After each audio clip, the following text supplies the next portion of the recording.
মানুষ যদি হন, মানুষের ওয়াজ শিখেন, মানুষের কথা বলেন, মানুষ যেভাবে চলার কথা এইভাবে চলেন, মানুষ যেভাবে জীবনযাপন করার কথা এইভাবে করেন, তাহলে আল্লাহর কোরআন বলতেছেন আপনার সন্তান যদি জাহান্নামে যায়, ওই দিন যখন প্রার্থনা করবে রব্বানা আরিনাল্লাযীনা আদাল্লানা মিনাল জিন্নি ওয়াল ইনস, হে আমার রব, যারা আমার অভিভাবক ছিল, আপনার অভিভাবক কে? আমাদের অভিভাবক কে? পিতা মাতা না? কেউ কথা বোঝেন নাই? আপনার পিতা আপনার অভিভাবক, আমার পিতা আমার অভিভাবক, আপনার মা আপনার অভিভাবক, আমার মা আমার অভিভাবক, আমার মুরব্বী আমার অভিভাবক, আপনার মুরব্বী আপনার অভিভাবক, আমার নবী আমার অভিভাবক, আপনার নবী আপনার অভিভাবক। প্রত্যেকটা নবীর বেলায় প্রত্যেকটা যুগে যুগে আল্লাহ পাক তার কিছু না কিছু উম্মত রেখেছিলেন, রাখছে কিনা? অভিভাবক, অভিভাবক মানে সর্দার, অভিভাবক মানে লিডার, অভিভাবক মানে আপনার চাইতে জ্ঞানে গুণে এবং আপনাকে যে পথ প্রদর্শন, যে সঠিক পথ দেখায়, সে আপনার অভিভাবক। আপনি যদি খারাপ কাজ করেন, আপনার বাবা কানে শুনেছে, চোখে দেখেছে, কিন্তু প্রতিবাদ করে নাই, এরকম পিতামাতা আসেনি? কথা বলেন, এরকম পিতামাতা আছে। এই কথাই বলছেন আল্লাহ পাক, বলতেছেন বান্দা তোমাকে যে আল্লাহর জিকির থেকে যেন তোমাকে গাফেল করতে কেউ না পারে, পথভ্রষ্ট করতে না পারে। আমরা অধিকাংশ লোকগুলাই পিতামাতা হয়েছে, কিন্তু সন্তানের হক কি এই বিষয়বস্তুটাই আমরা বুঝতে পারতেছি না। আল্লাহর নবীর দৌহিত্র নাতি ইমাম হাসাইন এবং হুসাইন রাদিয়াল্লাহু তাআলা যেদিন ভূমিষ্ঠ হলেন, এদিন আল্লাহর নবী বললেন, ফাতেমা হুসাইনের মাথাটা মুন্ডন করে দাও। আল্লাহু আকবার। কি করে দাও? হুসাইনের মাথাটা মুন্ডন করে দাও, চুলগুলা মুন্ডন করে, চুলের ওজনে এটার একটা নির্দিষ্ট একটা মূল্য, চুলের ওজন দেওয়ার পরে এই অনুযায়ী আল্লাহর রাস্তায় রূপ সদকা করে দাও। সুবহানাল্লাহ বলতেন না? আপনি কি আপনার সন্তানের চুলের ওজন দিয়া রূপ সদকা করছেন? কথা বোঝেন না, মুসলিরা বোঝেন না কথা। আমি কি আমার সন্তানের, আল্লাহর নবীর অনুসারী, আমরা সবাই বলি আমরা নবীর কি অনুসারী, আমাদের নবী আমাদের কি লিডার, আমাদের নেতা। তো নবী যদি সেই কাজ করে থাকে, আমি যে করতে পারলাম না, তাইলে সন্তানের কয়টা হক থেকে বঞ্চিত করলাম? একটা। তার পূর্বে যখন সন্তানটা ভূমিষ্ঠ হলো, আমার নবীজি ইমাম হোসাইনের ডান কাঁধের মধ্যে আজান দিলেন, বাম কাঁধের মধ্যে একামত দিলেন। আমরা পিতা হিসাবে আমার সন্তান ভূমিষ্ঠ হওয়ার পরে আমি কি আমার সন্তানের ডান কানে আজান, বাম কানে একামত দিতে পারছি? বলেন, কয়টা হক নষ্ট করলাম? কয়টা হক? দুইটা হক। শিশু বাচ্চা ভূমিষ্ঠ হওয়ার পরে তার ডান কানে আজান দেওয়ার কথা ছিল, বাম কানে একামত দেওয়ার কথা ছিল। আপনি পিতা হিসাবে যদি সেই কাজ, সেই দায়িত্ব পালন করতে পারলেন না, আপনি সন্তান থেকে ভালোর আশা করতেছেন, আপনি যদি ভালো নাই, আপনার প্রথম যেই দায়িত্ব, সেই দায়িত্ব আপনি ভালোভাবে আদায় করতে পারলেন না। দ্বিতীয় কাজ হলো মাথা মুন্ডন করেন, সেই উপযুক্ত পরিমাণে আপনার তৌফিক অনুযায়ী একেবারে সর্বনিম্ন আজকের বাজারে 160 থেকে 200 টাকার ভিতরে তার মাথার চুলের ওজন হবে। 200 টাকা পরিমাণে সদকা করার মতো আমাদের তৌফিক আছে কিনা? কথা বলেন। একজন যে রাস্তায় ভিক্ষুক, তার যদি একটা সন্তান ভূমিষ্ঠ হয়, 200 টাকা আল্লাহর রাস্তায় সদকা করার মতো তৌফিক আছে কিনা বলেন? কিন্তু আমরা কতজনে করি? কিন্তু দেখা গেছে এই বাচ্চার জন্মদিন পালন করার জন্য হাজার হাজার টাকা হ্যাপি বার্থডে টু ইউ ডু পালন করতে যাই, টাকার মধ্যে কৃপণতা হয় না, টাকার জন্য মায়া হয় না। কিন্তু সন্তান ভূমিষ্ঠ হওয়ার পরে আজান দেওয়ার মতো এই যুগের মধ্যে অনেক সন্তানের বাবা মা তার হক তার আদায় করতে পারে নাই। তার কারণে সন্তানের হাতে বাবা এবং মাকে লাঞ্ছিত বঞ্চিত হবে, এটাই স্বাভাবিক। স্বাভাবিক কিনা? আপনার চাচাই যদি মনে করেন আপনি একটা সময় বুঝতে পারছেন আপনার চাচার হাতে আপনার বাবার সম্পদ, কার সম্পদ? কথা বলেন না, কার সম্পদ? বাবার সম্পদটা আপনার চাচার কাছে, কিন্তু আপনার বাবা মানবতার খাতিলে পরিবেশ নষ্ট হবে, সমাজ নষ্ট হবে, সমাজ দূষিত হবে, এই ভয়ে, ইজ্জতের ভয়ে 100% জায়গা পাবে এটাও আপনার বাবা বলে নাই। কিন্তু আপনি বুঝের পরে যখন আপনি কাগজপত্র হাতে নিচ্ছেন, নেওয়ার পরে যখন জানতে পারছেন আপনার চাচার কাছে আপনার বাবার 100% জায়গা আছে, আপনি যে চাচারে সম্মান করতেন এই সম্মানটা বাড়বে না কমবে? কথা বলেন না, কমবে না বাড়বে? কেন কমবে? কারণ আপনি জানেন আপনার চাচা মুসলমান, আপনিও মুসলমান। আপনার প্রশ্ন হবে আমার চাচা কত নম্বরের মুসলমান, চাচার হাতে আমার বাবার সম্পদ রয়ে গেছে, আজও পর্যন্ত খাচ্ছে, আমার সম্পদটা দিচ্ছে না।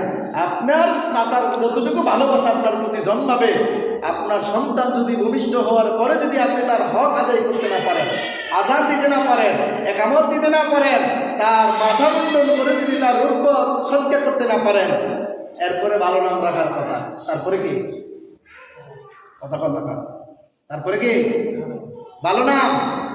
আপনি নাম রাখতে পারেন না আপনার সন্তানের ভালো একটা, কারণ আপনি ব্যস্ত। কারণ কি?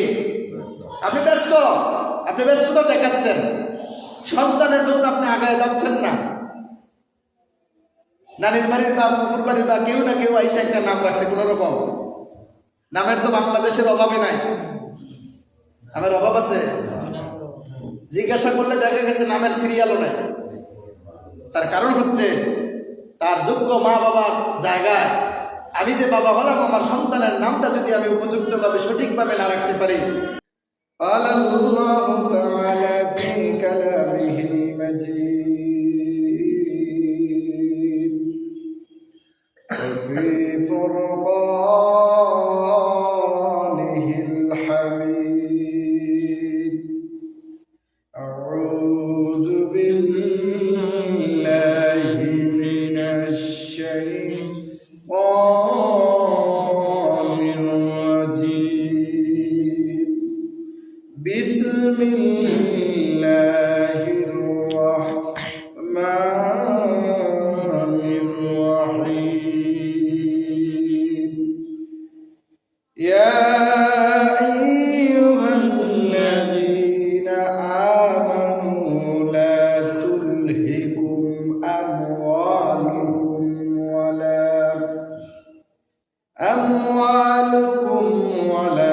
আওলাদুকুম আন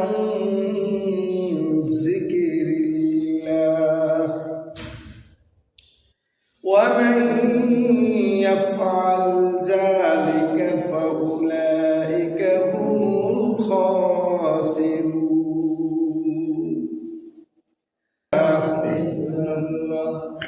লা ইলাহা ইল্লাল্লাহ। বেজান বদরে মদিনা কেমনে যাব জানি না। বেজান বদরে মদিনা কেমনে যাব জানি না। দয়াল আল্লাহ দয়া কর, দয়াল আল্লাহ দয়া কর, নসিব কর মদিনা। লা ইলাহা ইল্লাল্লাহ, লা ইলাহা ইল্লাল্লাহ, লা ইলাহা ইল্লাল্লাহ, লা ইলাহা ইল্লাল্লাহ, লা ইলাহা ইল্লাল্লাহ, লা ইলাহা ইল্লাল্লাহ, লা ইলাহা ইল্লাল্লাহ, লা ইলাহা ইল্লাল্লাহ, লা ইলাহা ইল্লাল্লাহ, লা ইলাহা ইল্লাল্লাহ মুহাম্মাদুর রাসূলুল্লাহ সাল্লাল্লাহু আলাইহি ওয়াসাল্লাম।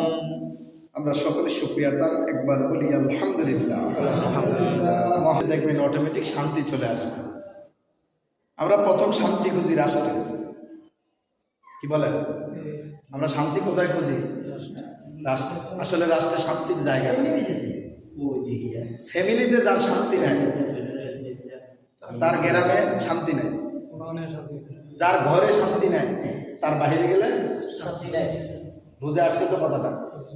আপনার ফ্যামিলিতে যদি আপনি শান্তি না পান, ফ্যামিলি হচ্ছে শান্তির একটা বিচার। মানুষ সারাদিন পরিশ্রম করে, বিশ্রাম নেয় কোথায়? কেউ কথা বলেন না।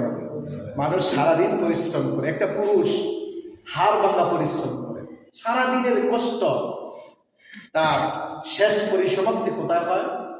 তার ঘরে। তো ঘরের লোকগুলো যদি ভালো না হয় আপনি শান্তি কিভাবে পাবেন?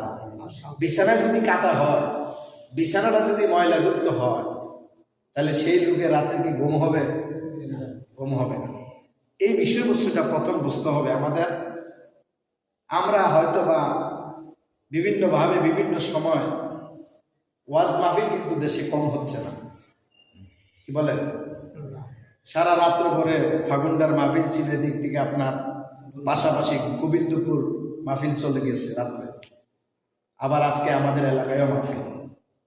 কিন্তু সারা রাত মাহফিল শুনলো যে এই মুসল্লিগুলা সকালবেলায় দেখা গেছে বাজারে দুধের মধ্যে কি ভেজাল, দুধের মধ্যে কথা বলে ফানি, দুধের মধ্যে পানি।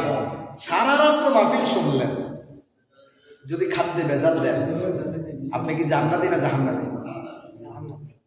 কথা বলতে এত ভয় পান কেন? অনেক দিন হয়েছে আপনারা মসজিদে জুমা পড়ে, আপনারা যদি অবস্থানটাই না বোঝেন তাহলে কি হইল? অবস্থানটা বোঝেন আগে। আমি বলতেছি পিতা এবং মাতার হক তো বুঝলেন গত সপ্তাহ, এই জুমায় যদি সন্তানের হক না বুঝেন তাহলে সন্তানের হাতে আপনি মাইর খাবেন, এটাই স্বাভাবিক। সন্তান আপনার ঘাট ধরে ঘর থেকে বের করে দিবে, এটাই স্বাভাবিক। সন্তান আপনার পিটাইব, এটাই স্বাভাবিক। কারণ আমি যে কথাটা বলছি এটা কোরআনের কথা, আর কথা আমি যে আয়াতটা তেলাওয়াত করেছি এটা তো হয়তো আপনারা আরবি বোঝেন না, হয়তো শুনছেন, এটা বলতে পারবেন যে হুজুর একটা আয়াত তেলাওয়াত করছে। এটার ব্যাখ্যাটা আমি বলতেছি।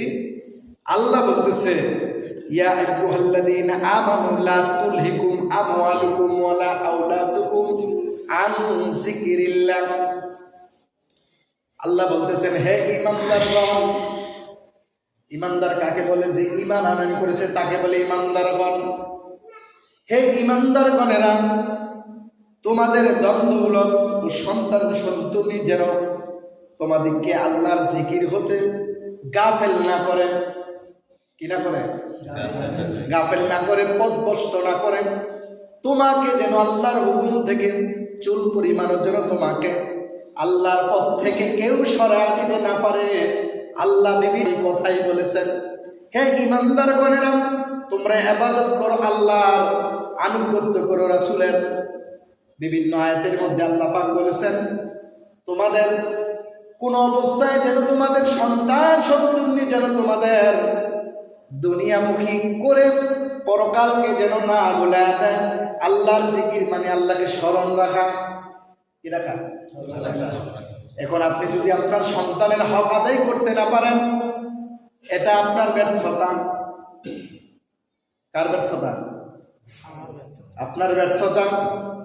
সন্তান আগে আসে না বাবা আগে আসে? কি কথা বলেন না কেন?